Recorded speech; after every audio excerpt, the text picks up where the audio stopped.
El diluvio y el arca.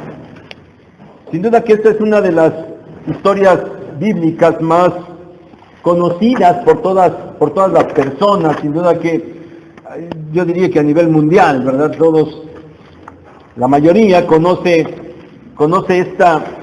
esta historia. Es muy probable que las personas nunca la hayan leído en realidad.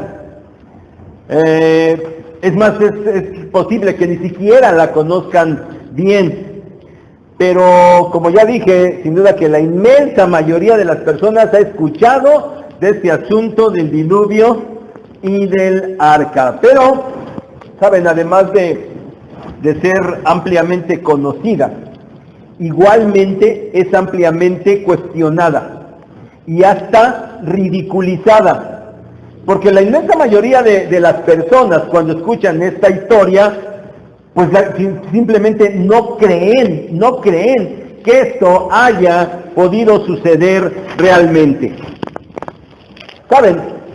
Se dice, y es cierto que en muchas culturas antiguas existe un mito sobre una gran inundación. Eso es cierto.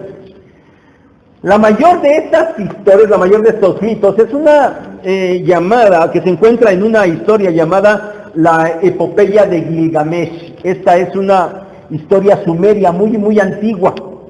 Está registrada en tablillas de arcilla, ahí en escritura cuneiforme, y está fechada allá entre los años 2000 y 2500 antes de Cristo. Son 12 tablillas que narran la historia de este hombre Gilgamesh. Y en la tablilla número 11 está una referencia al diluvio.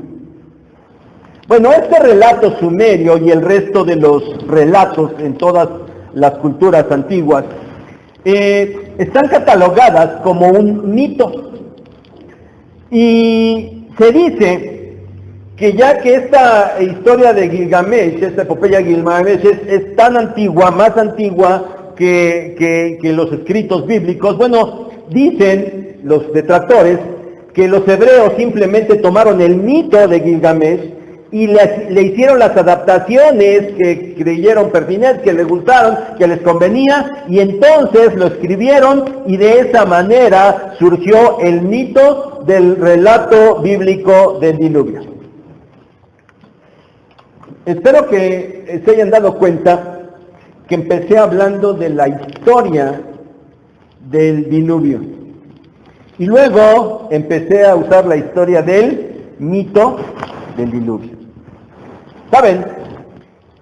Así lo cataloga la gente, pero yo estoy convencido que es innegable, esta epopeya de Gilgamesh eso es un mito. Si ustedes pueden buscar en la red, está ya ahí en la red, pueden ir a buscarlo y vean cómo está la narración. Efectivamente tiene mucho de mítico, es evidente que esto es un mito, pero también es cierto que lo que eso está escrito es anterior a los escritos de Moisés.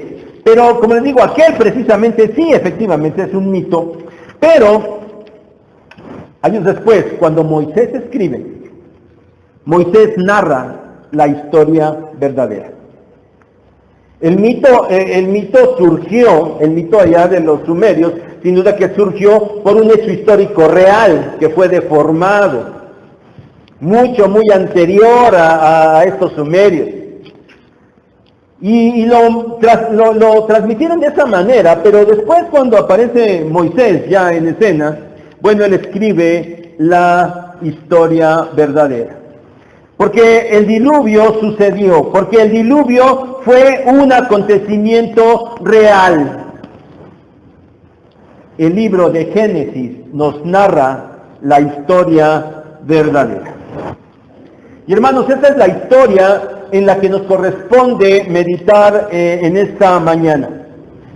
La porción del Génesis que narra esta historia es un poquito extensa para poder agotarla toda en una sola predicación. Por eso yo espero, como les pedimos desde que empezamos las predicaciones de Génesis, que allí en el boletín les íbamos a poner la porción que iba a ser predicada la siguiente semana. Entonces, durante la semana, ustedes debieron haber leído Génesis desde el capítulo 6, versículo 9, hasta el capítulo 8, verso 22. Yo espero que lo hayan leído. ¿Quién lo leyó? Tan poquitos. Entonces los demás, espero que no estén como la inmensa mayoría de la gente, ¿verdad?, que ha escuchado la historia, pero jamás la ha leído. Espero que no sea su caso. Porque efectivamente la historia es muy larga y es muy extensa. Y hay muchas cosas que comentar, ¿verdad? Hay muchas preguntas que surgen ahí, empezando por si es real esta historia del diluvio. Si ese diluvio en realidad tuvo un alcance mundial o solamente fue una gran inundación local. Si las dimensiones del arca son congruentes con el número de animales que había que meter, y todavía además del número de animales, había que meter comida para todos ellos durante un año. ¿Cómo es posible, verdad, que en ese barquito tan chiquito cupiera todo esto? Y bueno, hay muchas cosas que podrían surgir respecto de la historia, pero saben, hoy, hermanos, no me voy a centrar en nada de esto, porque mi objetivo no es apologético, no quiero hacer una defensa de esto y decir, miren, si es real por esto y por esto y por eso. El sentido de la predicación no es apologético en esta mañana, porque estamos entre cristianos, y los cristianos creen que la palabra de Dios es verdadera. Entonces yo creo que ustedes no dudan que ese relato fue una historia real. Mi objetivo, hermanos, el día de hoy es dar seguimiento al desarrollo de la historia de la humanidad que hemos venido siguiendo en los primeros capítulos de Génesis. Pero quiero resaltar, más allá que los detalles de la historia, que son muy importantes, bueno, resaltar más bien las cuestiones teológicas que allí encontramos. Y dos partes, en dos secciones he dividido la predicación de esta mañana. Ya saben, tengan abierta su Biblia, y sobre todo hoy tengan abierta ahí su Biblia en Génesis capítulo 6, porque vamos a darle seguimiento. No lo vamos a ir leyendo todo, pero sí vamos a ir viendo algunos versículos. Bueno, empezaré preguntándoles o diciéndoles más bien que si preguntáramos quién es el personaje central de la historia del diluvio y del arca, sin duda que la respuesta que más encontraríamos sería ¿qué? Noé. Ahora, yo no sé cuántos de ustedes estarían de acuerdo con esta respuesta, que el personaje central es Noé.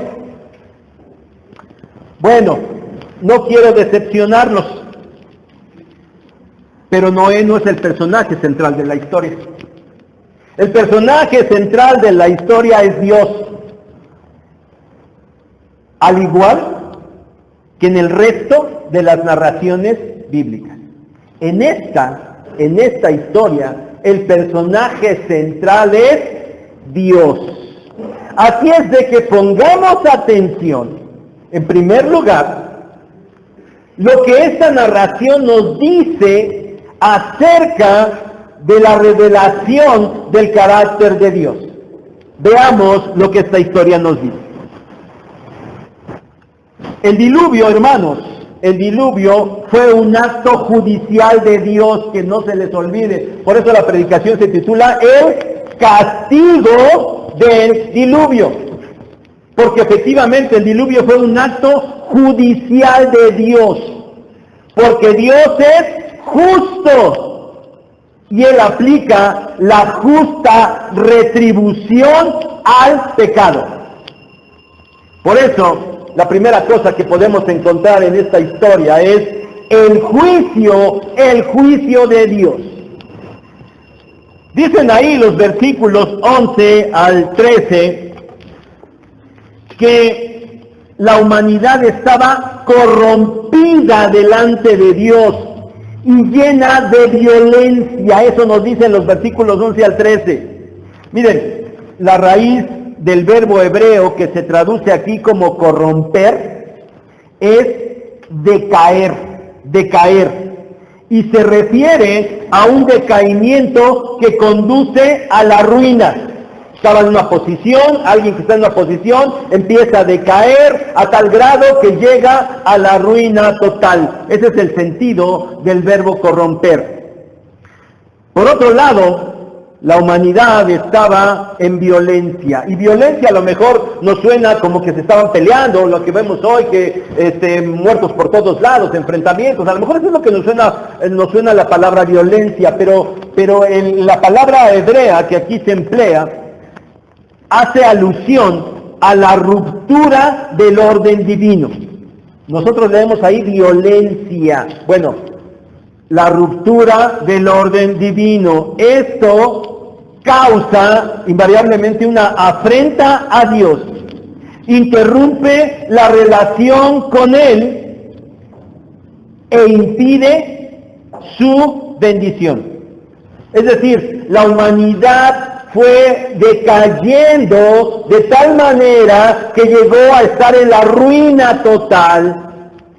Esa ruina le hacía estar en afrenta contra Dios, haber cambiado el orden divino, haber interrumpido su relación, y por eso ya no podía haber más bendición para la humanidad. Esa era la condición tan deplorable de la humanidad. ¿Se acuerdan, hermanos, de la predicación del domingo pasado? Se nos predicó acerca de hasta qué grado había llegado esa situación, ¿se acuerdan? De esa ya intervención demoníaca en el mundo y toda la influencia que esto estaba provocando. Así es que debido a esto, debido a este pecado, a esta situación pecaminosa de la humanidad, Dios decidió poner fin a todo ser viviente y a la tierra misma. Vean ahí lo que dice el verso 13. Como lo que Dios le está declarando a Noé: he decidido el fin de todo ser, porque la tierra está llena de violencia a causa de ellos, y aquí yo los destruiré con la tierra. Un juicio de parte de Dios. Estas palabras Dios se las está revelando en este momento, se las está revelando a Noé, pero él ya lo había decidido anteriormente. Si vemos el capítulo 6, versículos 5 al 7, él ya había determinado poner fin a la humanidad. El juicio de Dios sobre la humanidad, los animales y la tierra no fue un capricho, no fue un arrebato, no fue una molestia exagerada de Dios sin razón alguna. El juicio de Dios sobre la humanidad a través del diluvio fue el resultado del pecado extremo de la humanidad. Pecado con el cual el hombre arrastró también al resto de la creación. Porque al igual que los hombres, los animales y la tierra iban a ser destruidos. Entonces, lo que aquí encontramos en primer lugar de manera evidente es que el diluvio nos muestra el juicio de Dios. Pero a pesar, hermanos, de esta extrema condición pecaminosa y de que Dios ya había determinado ese irreversible juicio, bueno, todavía Dios se muestra paciente con el hombre, todavía. Por eso la segunda cosa que podemos encontrar aquí es la paciencia de Dios. La paciencia de Dios. Vean allí el capítulo 5, verso 32. Nos dice que Noé tenía 500 años cuando engendró a Sem, Cam y Jafet. Parece natural por la lectura, cuando estamos haciendo la lectura, parece que de manera natural podemos entender que en este tiempo, alrededor de esos 500 años de la vida de Noé, bueno, en ese momento fue cuando Dios le ordena construir el arca. Lo que encontramos ya en el capítulo 6, a partir del verso 9 y hasta el verso 14. Eso que encontramos ahí, bueno, sin duda que es en ese lapso donde Noé tiene 500 años. Ahora, si brincan tantito y van al capítulo 7, versículos 11, al versículo 11 por lo menos, dice ahí que en el año 600 de la vida de Noé, en el mes segundo, a los 17 días del mes, aquel día fueron rotas todas las fuentes del gran abismo, y las cataratas de los cielos fueron abiertas, hubo lluvia sobre la tierra 40 días y 40 noches. Dios le ordena construir un arca a Noé cuando tiene 500 años. Y el diluvio empieza cuando Noé tiene 600 años. Esto significa simplemente que Noé se pasó 100 años construyendo el arca. Ahora, ¿qué significa esto? Que Dios fue paciente con la humanidad. Porque todavía le otorgó todo ese tiempo, todavía le dio 100 años para que la humanidad recapacitara y se arrepintiera. Ni uno solo recapacitó. Todos, absolutamente todos, perecieron en el diluvio. Y Dios, aún sabiendo, porque Él lo sabe todo, sabiendo que esto iba a ser así, que a pesar de que les diera un tiempo más, ninguno se iba a arrepentir, Él de todas maneras fue paciente y les otorgó 100 años más. Miren, cuando todos estos que murieron allí estén en el juicio final, allá delante del trono de Dios, ninguno va a tener boca para poder decir que fue injusto su castigo. Porque Dios les dio tiempo, fue paciente. Entonces la segunda cosa que encontramos de Dios en este relato, Dios fue paciente, a pesar de la pecaminosidad tan grande de la humanidad. Pero veamos otras cosas. Otra característica de Dios que podemos encontrar en este juicio es su soberanía. Esa es la tercera cosa. Encontramos la soberanía de Dios. ¿Por qué? Porque Dios determinó poner fin a la humanidad, a los animales y limpiar por completo la tierra. No la recreó, simplemente la purificó. Pero Dios lo determinó, Él lo dijo, nadie se lo dijo, Él lo determinó. Dios, en el juicio del diluvio, actuó soberanamente sobre su creación. Era de Él, es de Él. Y Él hace lo que le place sobre su creación. Él es el soberano. Y para hacerlo, para destruir la tierra, para destruir al hombre, hizo uso de los mismos elementos que Él había creado. El diluvio, hermanos, fue un verdadero cataclismo. ¿Saben? Cuando ustedes van a leer las referencias en el Nuevo Testamento del diluvio, cuando ya el Señor Jesucristo habla de los tiempos de Noé y del diluvio en el Evangelio de Mateo y en el Evangelio de Lucas, y luego más adelante cuando Pedro allá en sus epístolas también habla acerca del diluvio, la palabra que nosotros encontramos en nuestra versión como diluvio es la palabra cataclismo. La palabra cataclismo. Entonces, hermanos, el diluvio efectivamente fue un verdadero cataclismo. Vean allí, dice que las cataratas de los cielos fueron abiertas. Las cataratas de los cielos fueron abiertas. ¿Se acuerdan de Génesis capítulo 1, versículos 6 al 8? Dios creó la expansión, es decir, creó el cielo. Y dice ahí que separó las aguas y puso aguas arriba del cielo y abajo del cielo. había agua alrededor de la tierra, por encima del cielo. Y ahora Dios abre esas ventanas y toda esa agua cae. Toda esa agua cayó.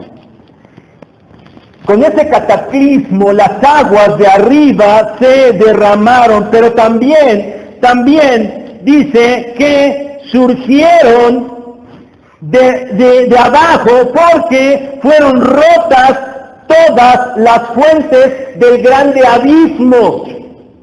Todas las aguas que había por ahí abajo, inclusive abajo de la tierra, sin duda, fue un cataclismo, hermanos. Sin duda que hubo por ahí fisuras geológicas por las cuales brotó el agua en abundancia. De esta manera soberana Dios actuó para producir el diluvio. Él determinó exterminar a la humanidad. Él fue su decisión. Y Él lo hizo. Capítulo 7, versículo 21. Y murió toda carne que se mueve sobre la tierra, así de aves como de ganado y de bestias y de todo reptil que se arrastra sobre la tierra, y todo hombre. Todo lo que tenía aliento de espíritu de vida en sus narices, todo lo que había en la tierra murió. Así fue destruido todo ser que vivía sobre la faz de la tierra, desde el hombre hasta la bestia, los reptiles y las aves del cielo. Y fueron raídos de la tierra y quedó solamente Noé y los que con él estaban en el arca. Dios es soberano.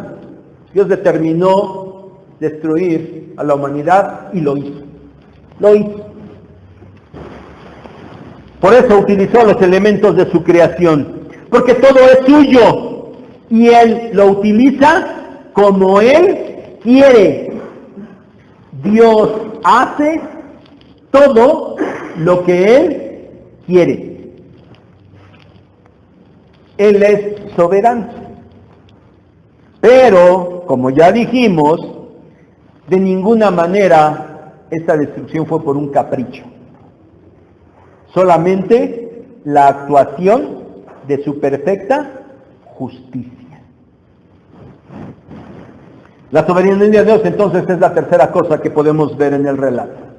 Pero todavía encontramos una más, la gracia de Dios. Como ya lo hemos encontrado en estos primeros capítulos de Génesis y en las predicaciones anteriores lo hemos hecho notar, pues desde el principio de la historia de la humanidad, Dios siempre ha mostrado su gracia. Nadie piense que la gracia de Dios solamente se manifestó hasta el Nuevo Testamento, después de que el Señor Jesucristo vino y murió en la cruz.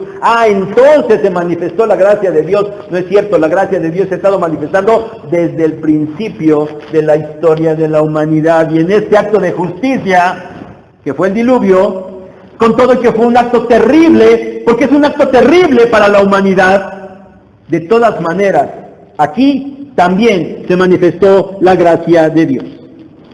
Y empezó con Noé mismo. Vean capítulo 6, versículo 8. Pero Noé halló gracia ante los ojos de Jehová.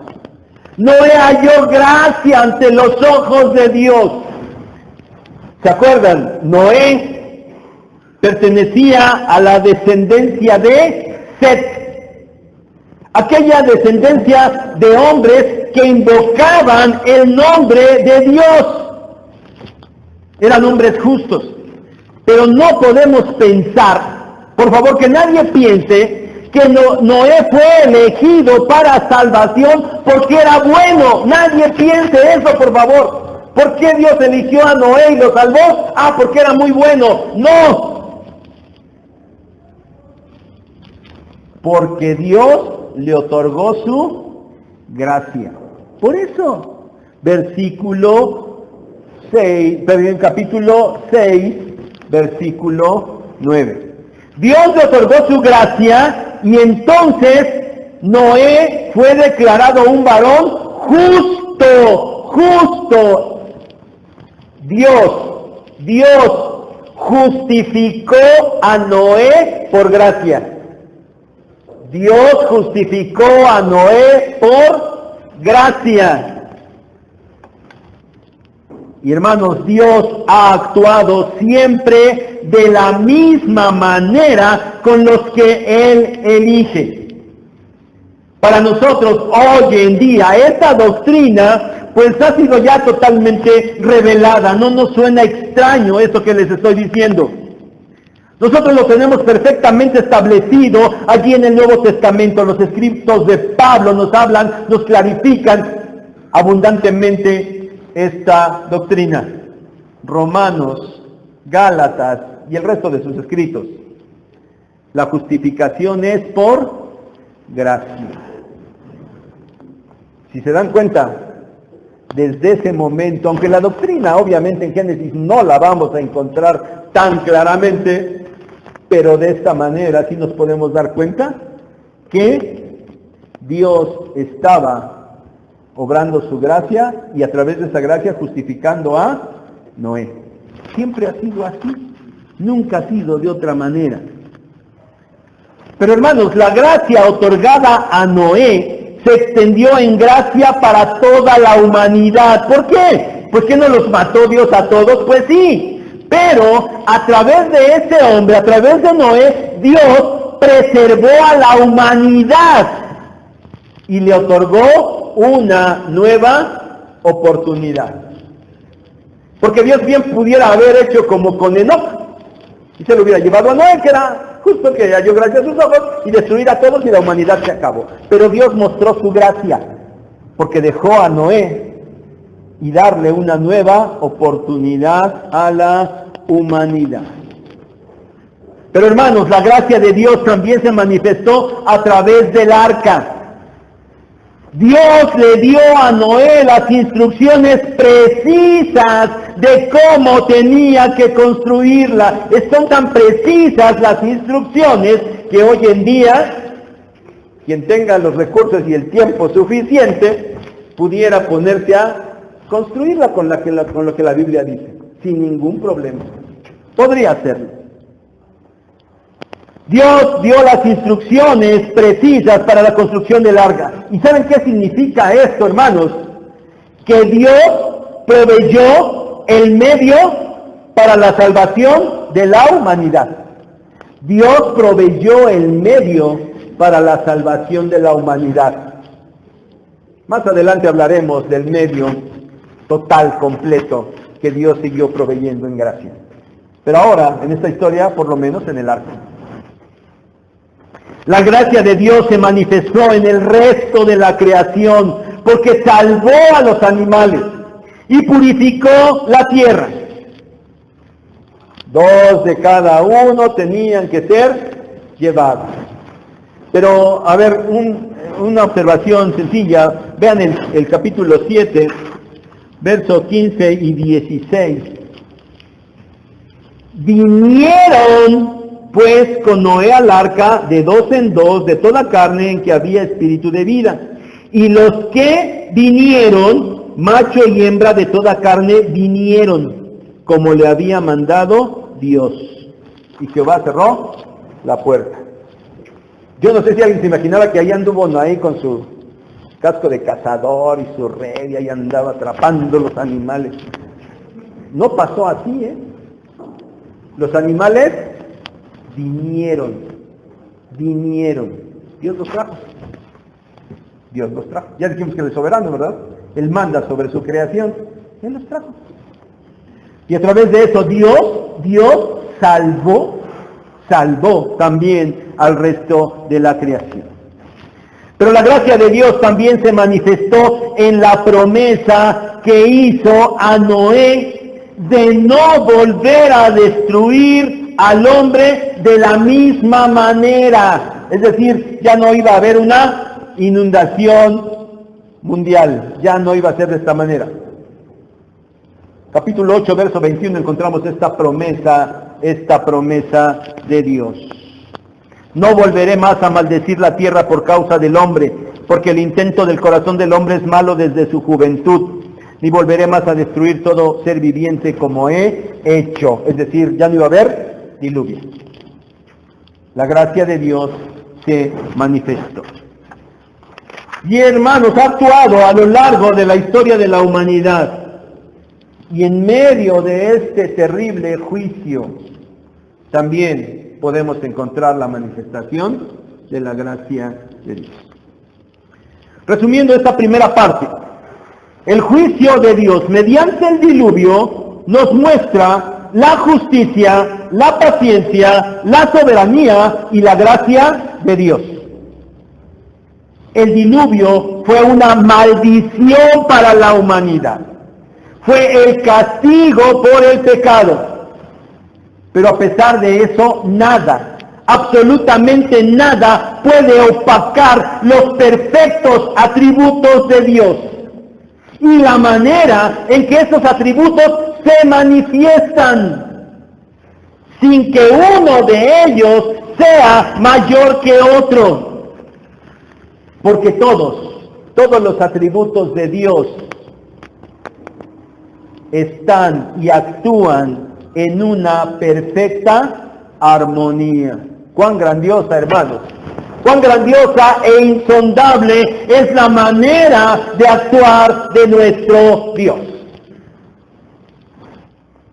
Pasemos a la segunda parte. Y bueno, hoy en estos tiempos que estamos en premios del cine, ¿verdad? Todo es bien conocido, los Globos de Oro y los no sé qué y los no sé cuántos. Bueno, y no me aprendo, cada semana hay premios a la industria del cine, a las películas. Y bueno, pues ya no sé, el último de este mes o dentro de un mes, no sé, el máximo de todos, ¿verdad? Los premios Oscar. Bueno, por ahí les digo que yo ya voy a proponer que mejor los premios Oscar lo hagan aquí en el auditorio, mejor, ¿no? Siempre ganan los mexicanos, mejor. Tráiganse los premios para acá, para que nos hacen ir hasta allá. Nos hacen como si fuéramos todos, ¿verdad? Bueno, estamos en tiempos de premios del cine. Y ustedes ya saben que en una película siempre está el actor y la actriz principal. De hecho, los premios Oscar son uno de los principales premios es para el actor y la actriz principales, los protagonistas. Pero bueno, las historias no se desarrollan generalmente a través de un solo personaje. Siempre existen otros personajes. Y a esos actores que personifican a estos, pues también los premian, ¿verdad? Y esos premios se llaman al mejor actor o actriz de reparto. Ya han escuchado eso, ¿verdad? El mejor actor o actriz de reparto. Bueno, ya dijimos que el personaje principal de esta historia es Dios. Pero bueno, no podemos olvidarnos de Noé, a quien bien pudiéramos llamar el personaje de reparto. No podemos olvidarnos de él, porque también fue importante. Porque él actuó de una manera íntegra. Y de él, hermanos, también tenemos cosas que aprender. La primera de ellas, él fue perfecto y caminó con Dios. Fue perfecto y caminó con Dios. A ver, ya mencioné hace un momento que fue Dios el que le otorgó gracia y lo justificó. Esa es la parte que le toca a Dios. Y le toca a Dios porque el hombre no puede hacer eso. El hombre no puede hacer eso. Pero ahora vemos la parte que le tocó a Noé. La parte que Noé hizo y lo que hizo bien. Porque de una manera natural, en reacción a la gracia y la justicia que Dios le había otorgado, Noé ahora se comporta de manera íntegra en medio de aquella generación totalmente depravada. Vean el versículo 9 del capítulo 6. Estas son las generaciones de Noé. Noé, varón justo por Dios. Era perfecto en sus generaciones. Él era íntegro, era completo, era un ser maduro en medio de aquella generación perversa, tan extremadamente pecaminosa. Y todavía dice más, con Dios caminó Noé. Noé fue perfecto y caminó con Dios. Sin duda que nos acordamos, ¿verdad?, de ese otro personaje, de esa misma descendencia de Set, de quien se dice lo mismo, de quien se dice que caminó con Dios. ¿Se acuerdan de quién fue? Enoc. Yo espero que no lo olviden. Enoc. Él también caminó con Dios. Y espero que recuerden, para no repetir, ¿verdad?, lo que dije hace 15 días, que hablé acerca de lo que significa caminar con Dios. ¿Se acuerdan de la ilustración de la bicicleta? Bueno, entonces ya nos queda claro lo que es caminar con Dios. Noé caminó con Dios. Entonces, hermanos, de Noé aprendemos en primer lugar que los justificados por Dios mediante su gracia deben caminar con Él y comportarse de tal manera que sean totalmente diferentes del resto de las personas, sin importar la pecaminosidad en la que se encuentren. Con Dios caminó Noé. Pero también encontramos una segunda característica importantísima de Noé. Ahí donde Noé estaba, el mar no estaba cerca. El mar no estaba cerca, pero Dios le manda construir una embarcación enorme, porque le anuncia que va a traer un diluvio. ¿Un diluvio? ¿Qué es eso? Porque hasta ese momento no había ni siquiera lluvia. Ni siquiera había lluvia. Y Dios le dice, haz un barcote, porque esto va a traer agua y se va todo a inundar. Un diluvio, llover. Nunca había sucedido tal cosa. Pero además, en esa embarcación debía entrar una pareja de cada una de las especies de todos los animales que existían en la tierra. Y por último, Noé debía almacenar comida para todos esos animales y para él y su familia. Comida suficiente para un año. Bueno, en ese momento no sabía Noé cuándo, ¿verdad? No sabía que eran 40 días. Eso sí sabía. Lo que no sabía después cuánto tiempo se iba a tardar en bajar el agua. Bueno, se tardó un año en que se volviera a secar la tierra. Dios le dice todo esto. Y hermanos, nada de eso tenía sentido. Nada de eso tenía sentido. A ver, pónganse ustedes a construir un barcote allí en el camellón. No tiene sentido. No tenía sentido. Pero, versículo 22 del capítulo 6. Y lo hizo así Noé. Hizo conforme a todo lo que Dios le mandó. Vayan al capítulo 7, versículo 5. E hizo Noé conforme a todo lo que le mandó Jehová. Simplemente Noé obedeció a Dios. Punto. El Nuevo Testamento, hermanos, ratifica esta obediencia. Y la ratifica como consecuencia de la fe de Noé. Es decir, Dios le dijo lo que iba a hacer y aunque no tuviera sentido, Noé le creyó a Dios.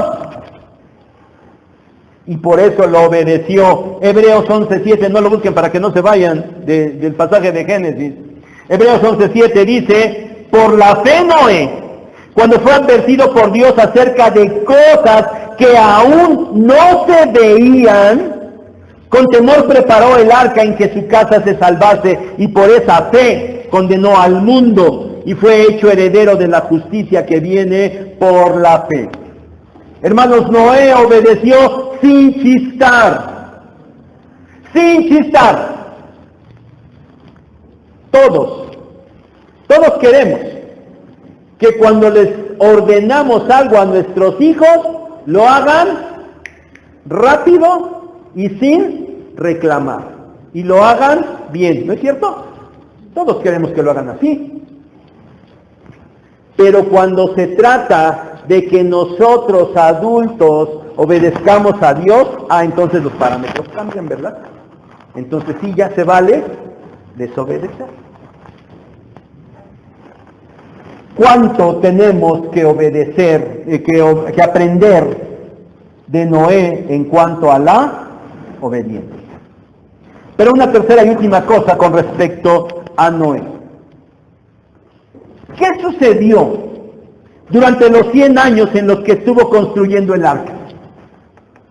Solo se dedicó a andar cortando madera y venir y andar ahí clavando y poniendo la brea por todos lados.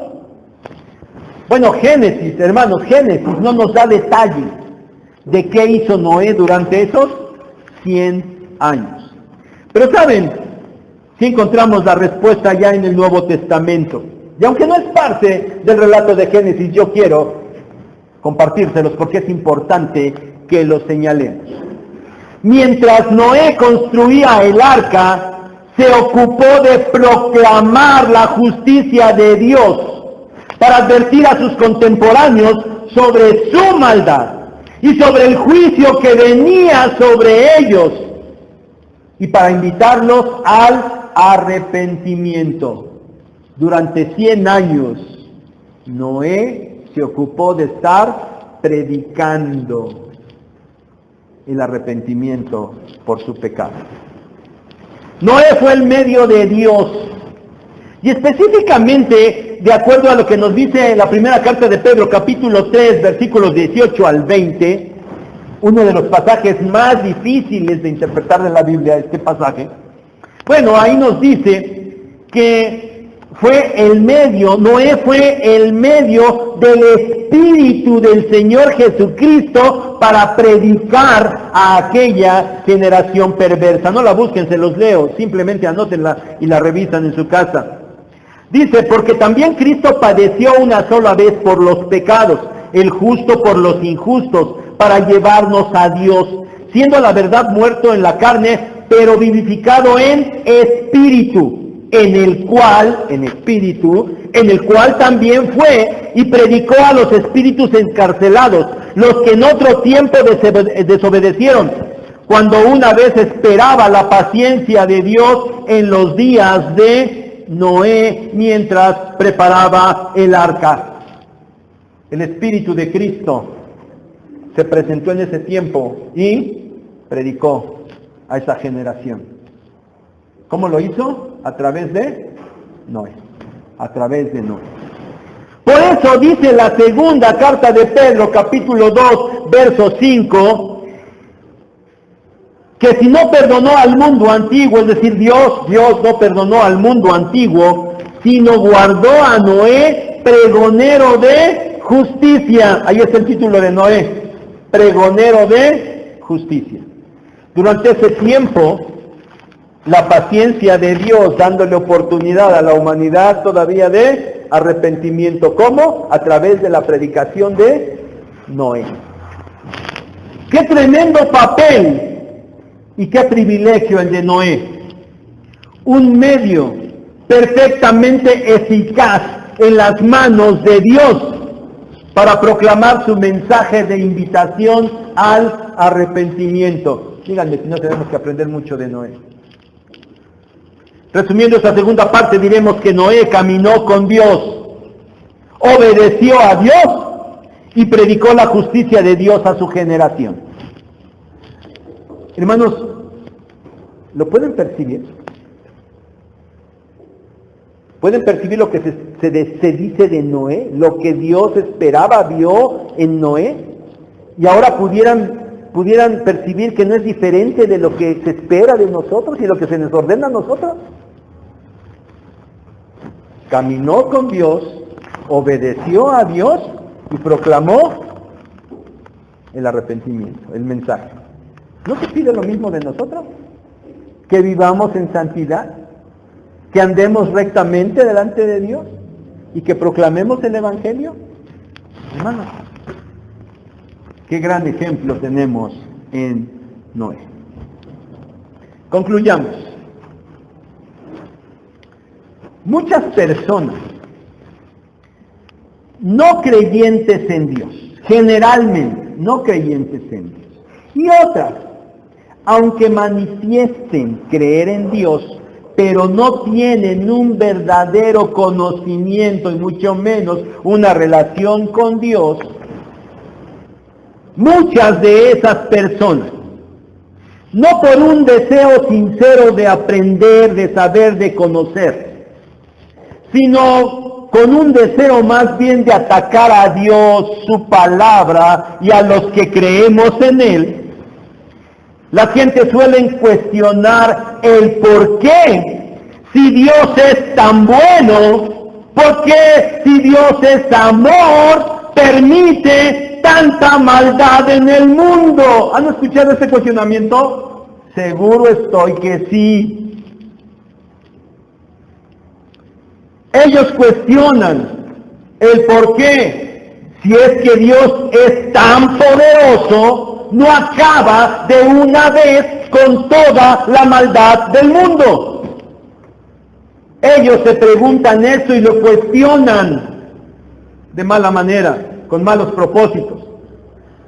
Porque su conclusión es, si la maldad existe y la maldad sigue allí, pues la conclusión es que Dios no existe entonces.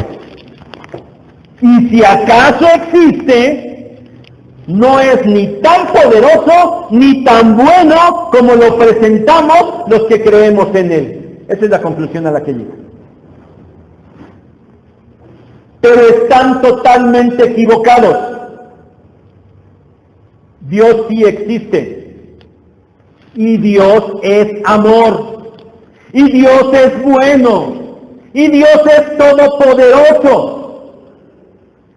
La pregunta, escúchenlo bien para que les respondan a ellos. La pregunta no es ¿por qué Dios no acaba con la maldad? Esa no es la pregunta correcta.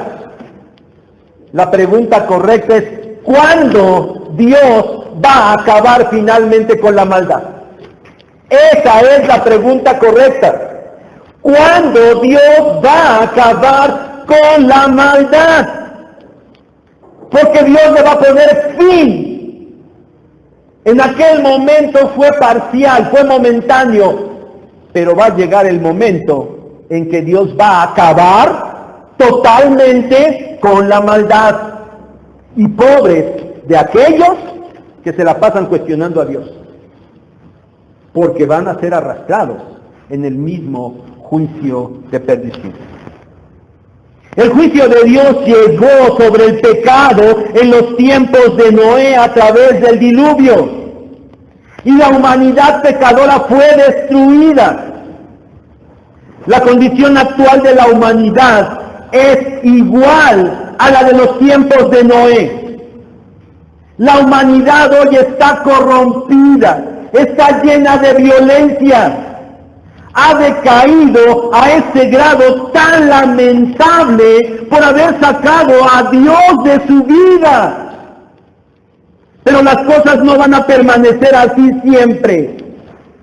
Llegará el momento en el que nuevamente Dios intervenga y traiga a juicio a la humanidad pecadora. Por eso la pregunta no es ¿por qué no lo hace? La pregunta es cuándo lo va a hacer. Pero saben, al igual que en aquellos tiempos, Dios hoy sigue siendo paciente. Porque si Dios todavía no acaba con esta humanidad, es porque todavía le sigue dando oportunidad de salvación. Ahora ya ha sido revelada totalmente. Ahora ya ha sido provisto el medio perfecto de salvación. Porque ahora nuestro Señor Jesucristo ya vino hace 2000 años. Mediante su sacrificio en la cruz, Él ha pagado el precio por el pecado. Ahí está la gracia otra vez actuando en medio de esta generación pecadora.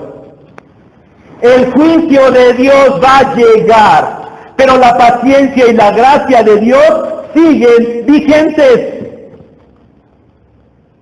Y a pesar de eso, la inmensa mayoría de las personas no creen. ¿Y saben por qué no creen? Porque al igual que con Noé, las cosas parecen increíbles. Ay, ¿cómo que hace 4,000, 5,000 años hubo un diluvio que llenó la tierra? ¿A poco te crees eso? Ay, ¿a poco te crees que un día Dios va a venir y va a destruir la tierra? ¿A poco te crees eso? Cosas increíbles del pasado y cosas increíbles del futuro. Ay, esas cosas no existen, esas cosas no se ven. Lo mismito, hermanos, lo mismito pasa hoy que estaba pasando en los tiempos de Noé. Pero sabemos que lo que Él ha dicho realmente va a suceder. Y ahí está la narración del Génesis para dar cuenta que su advertencia es real y su juicio va a llegar. Al igual que Noé, ahora a nosotros, mediante su gracia, Dios nos ha justificado. Y como consecuencia natural de su gracia en nosotros y de su justificación, nosotros, hermanos, debemos caminar con Dios. Debemos ser íntegros en medio de esta generación perversa. Y debemos ocuparnos de proclamar el Evangelio. Hermanos, cuánta similitud hay en este tiempo en el que nos toca vivir con el tiempo en el que vivió Noé previo al juicio del diluvio. Dios ya advirtió del juicio final.